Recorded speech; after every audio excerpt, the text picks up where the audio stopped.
President. 3 points on this third, I think it's the third European Council of the year already.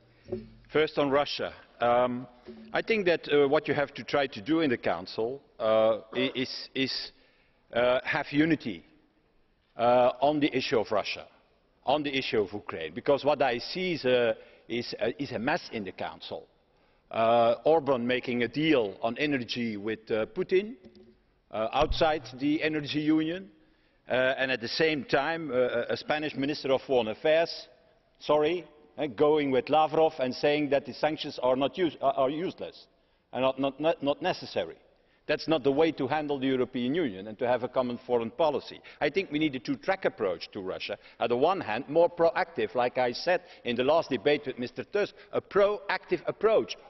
Instead of waiting to the next step that Mr. Putin is doing, what is our strategy for the future? And it has to be a strategy why maybe we strengthen the sanctions. I think it shall be necessary in the future, unfortunately, but at the same time we also make a positive package for Russia and for the Russian population, so that we make a clear distinction between the Putin regime on the one hand and Russia and the Russian population on the other hand. This is not a war against Russia.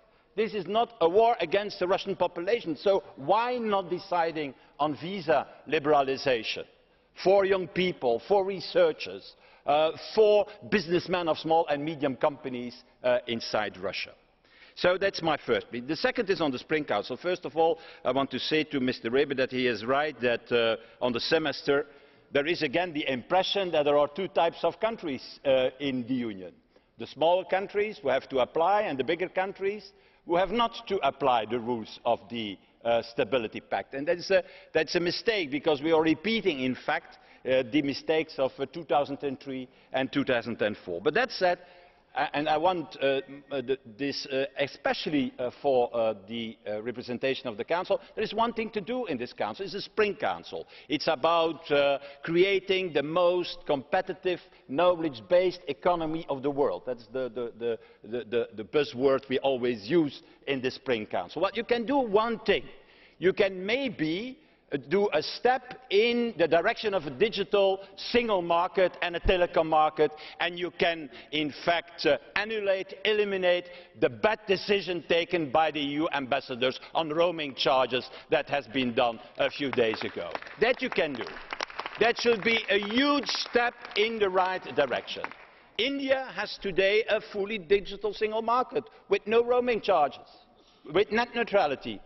The Americans, for the moment, have no roaming charges inside their country. They abolished it. And at the same time, net neutrality has now been the key, the rule in use. Why we cannot do that in Europe? Why it is necessary? I find it a shame that it is on the level of EU ambassadors who are deciding, oh, we're going to wait with the digital single market until 2019. Because that is 2018. Because that is the reality. So I ask you one thing.